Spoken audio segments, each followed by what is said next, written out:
Hoy vamos a ver la clase correspondiente a las plagas de los granos almacenados. Deberíamos tener en cuenta dos objetivos. El primero es diferenciar las plagas más importantes que afectan los granos almacenados. El segundo, comprender los posibles problemas que existen en el almacenamiento de granos e incorporar estrategias de manejo para solucionarlos. Vamos a desarrollar varios puntos. El primero de ellos serían los factores intervinientes en el almacenamiento, el segundo, los efectos negativos de las plagas, el tercero, los diferentes tipos de plagas que tenemos asociadas a los granos almacenados, el cuarto, las principales características de diferenciación y ciclos biológicos de esas plagas, el quinto, los tipos de daños, el sexto, las condiciones favorables para su desarrollo, séptimo, el almacenamiento, octavo, variaciones estacionales dentro del silo, el noveno, la importancia de la aireación, el décimo, el manejo pre y post almacenaje, y por último, lo que sería el control de las mismas. Como podemos ver en la primera diapositiva, hay un sinnúmero de plagas de granos almacenados que atacan un sinnúmero de cultivos. ¿Cuáles son las variables intervinientes? Tenemos factores bióticos y abióticos. Dentro de los abióticos, temperatura, humedad y lo que puede ser la agresión mecánica que le hagamos al grano en la trilla o durante el almacenaje. Y biótica tenemos microorganismos, insectos, ácaros, roedores y pájaros. Todo eso nosotros vamos a estar poniendo en el silo lo que sería el grano más las impurezas. ¿Y qué cambios negativos podemos encontrar debido a todos estos factores bióticos y abióticos? Pérdida de poder germinativo, pérdida de energía germinativa, disminución del peso, incremento de acidez y rancidez del grano e incremento de la temperatura y de la humedad. Acá tenemos una fotografía en donde hay un tipo de plagas que son las primarias internas, que fíjense que todo el desarrollo de la misma, desde huevo hasta pupa, lo pasan dentro del grano. Vamos a empezar a clasificar la plaga de los granos almacenados. Las plagas primarias internas son aquellas capaces de perforar los granos, poseen mandíbulas muy fuertes, penetran en el interior y vacían el contenido del grano. Sin lugar a dudas son las más perjudiciales, y como dijimos anteriormente, completan el ciclo evolutivo en el interior del grano. Estas abren el camino para el ataque de otros insectos. Tenemos algunas especies como Cytophilus granarium, que es el gorgojo del trigo, Cytophilus seamais, que es el gorgojo del maíz, Cytophilus oryzae, el gorgojo del arroz, Cytotroga cerealera, la palomita de los cereales, y Rhizosphaerta dominicata, el ladrillo de los granos, como las principales para los cultivos que nosotros tenemos en nuestras zonas. Vamos a ver más adelante que por más que tengan un nombre común asociado solamente a un determinado cultivo, pueden atacar a varios cultivos. Dentro de las plagas primarias externas, se alimentan de la parte externa de los granos, favorecen la entrada de plagas que son incapaces de romper la película protectora de los granos. Y acá tenemos Plodia interpuctella, que es la palomita bandeada del trigo, Lacioderma cerricone, que es la carcoma del tabaco, y Tenebrionides mauritanicus, que es la carcoma grande de los granos. Vemos algunas fotografías de los diferentes tipos de gorgojos. Todos ellos tienen diferenciaciones morfológicas entre ellos. Vamos a ver ahora algunas características. Por ejemplo, Cytophilus granarius es un gorgojo bastante cilíndrico. Todos estos gorgojos tienen fuertes mandíbulas. En este caso, Cytophilus granarius tiene el pronoto cubierto de puntuaciones oblongas, como alargadas. Los élitros están soldados y provistos de estrías paralelas. Esto es muy importante. ¿Qué significa que tenga los élitros soldados? Que es un insecto que no puede volar. Esto quiere decir que es un insecto que no podría ir a atacar el grano en el lote, o sea, con el cultivo en pie. Sí o sí va a estar asociado al silo. Tenemos otros gorgojos que sí vuelan y pueden atacar los granos aún en el campo. Los llamamos plagas de infectación cruzada, porque lo pueden hacer tanto a campo como en el silo. Bueno, en esta especie que estamos viendo en pantalla eso no ocurre. Cytophilus grenario tiene los élitros soldados y no puede volar. Casi todos son cosmopolitas y estos gorgojos, por supuesto, la larva ápoda típica de los curculioniformes. Longevidad muy alta, de 7 a 25 meses. Toleran temperaturas bajas, sobreviven muy bien a temperaturas inferiores a 0 grados centígrados. Y el orificio de salida en el grano que han atacado es irregular. Eso muchas veces sirve para diferenciarlo de lo que son algunos lepidópteros, en donde el orificio de salida es bastante regular, bastante redondeado.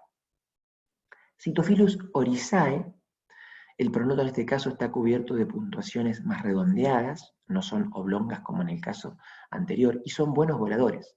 Puede atacar el cultivo en pie. No toleran temperaturas muy bajas y mueren a temperaturas cercanas a 0 grados centígrados. También tiene un orificio de salida irregular.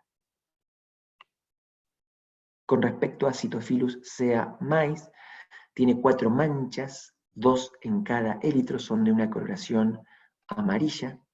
Para diferenciarlo con Oryzae se hace básicamente por la genitalia.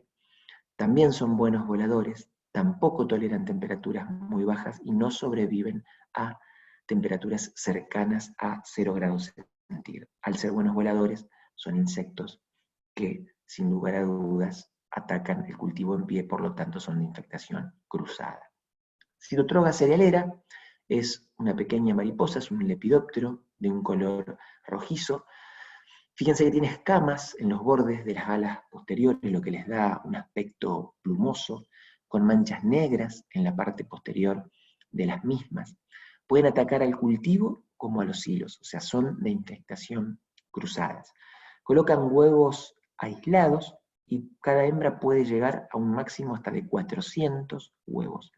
Penetran las semillas sin dejar rastro de su entrada.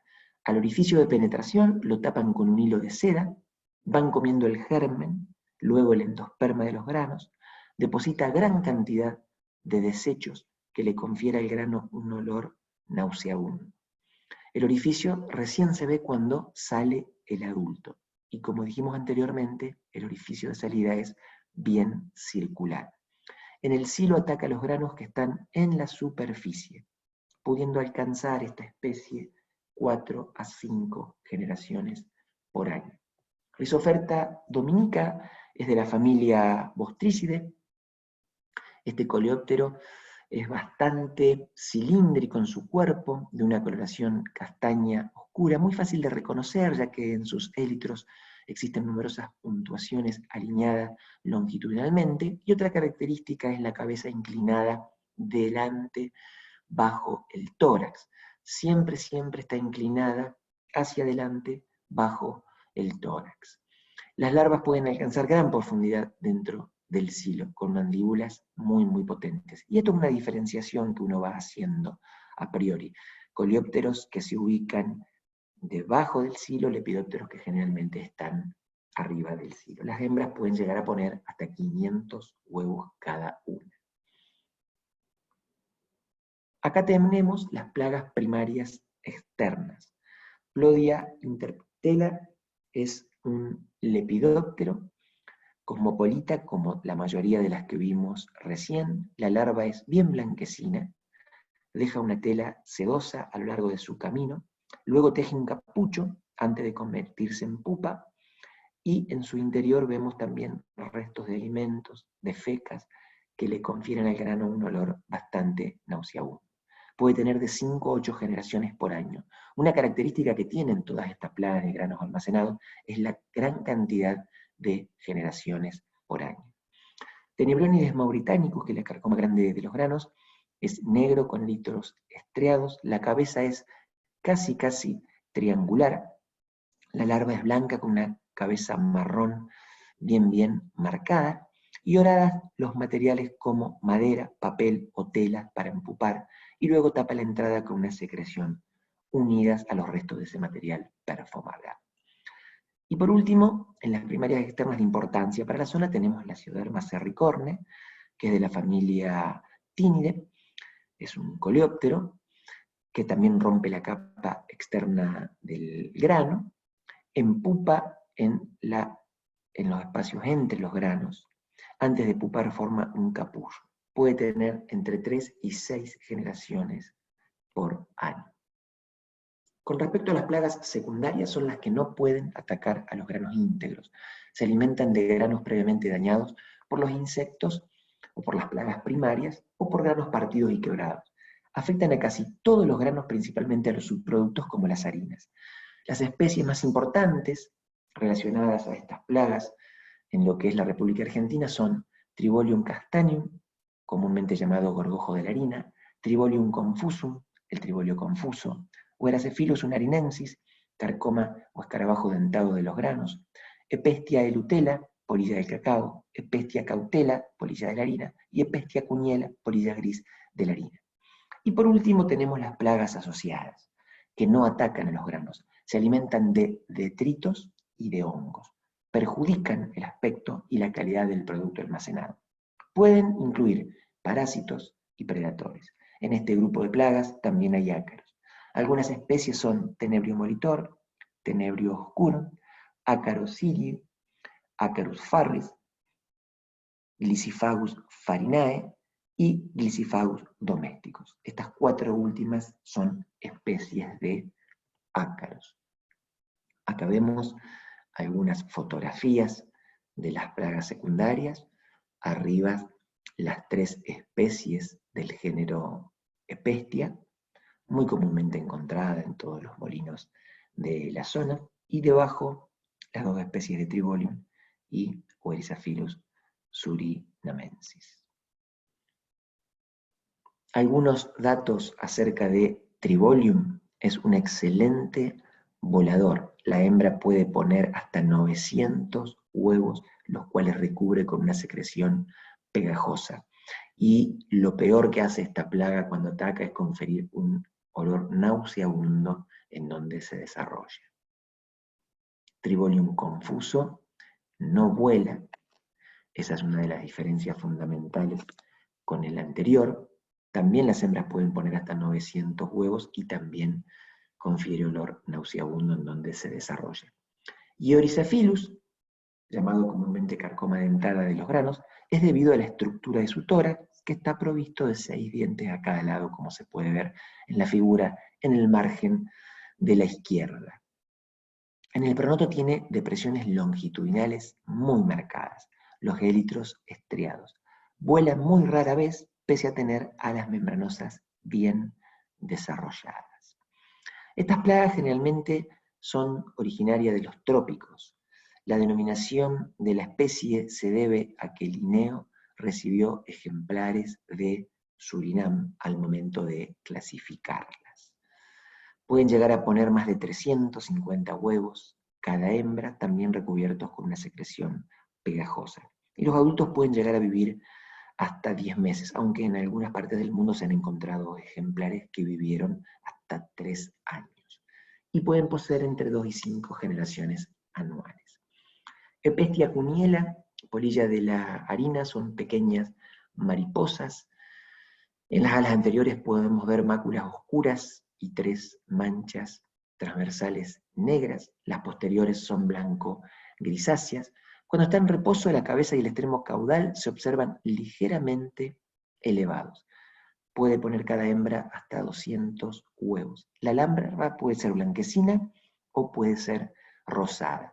Y esta deja una sustancia pegajosa que aglutina y pega la harina, tapando los conductos por donde pasa. Deposita gran cantidad de desechos que también le confieren a los granos un olor nauseabundo. Epestia elutela son bastante parecidas y difíciles de diferenciar entre ellas.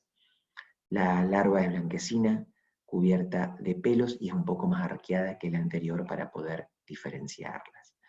Y Epestia cautela tiene las alas anteriores con manchas negras más abundantes en el ápice de las mismas. Después las demás características son muy parecidas entre las 3 especies del género Epestia.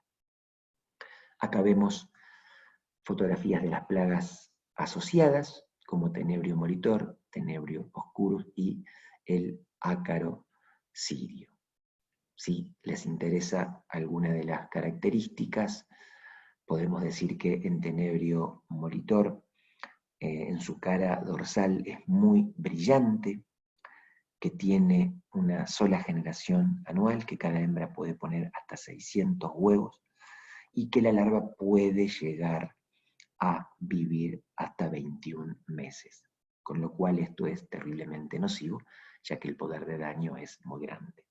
Tenebrio oscuro es similar en tamaño y forma a lo que es tenebrio molitor, pero no brilla, es negro opaco, como se puede apreciar a grandes rasgos en la figura. La hembra puede poner mayor cantidad de huevos y llegar hasta 1000 huevos. Y a la derecha tenemos la fotografía del ácaro ciro, que son especies también cosmopolistas, son resistentes al frío, siendo desfavorables los lugares cálidos y secos. Puede dañar granos, harinas, afrechos. Si daña grano, come el germen y deja un olor que después le transmite al producto elaborado.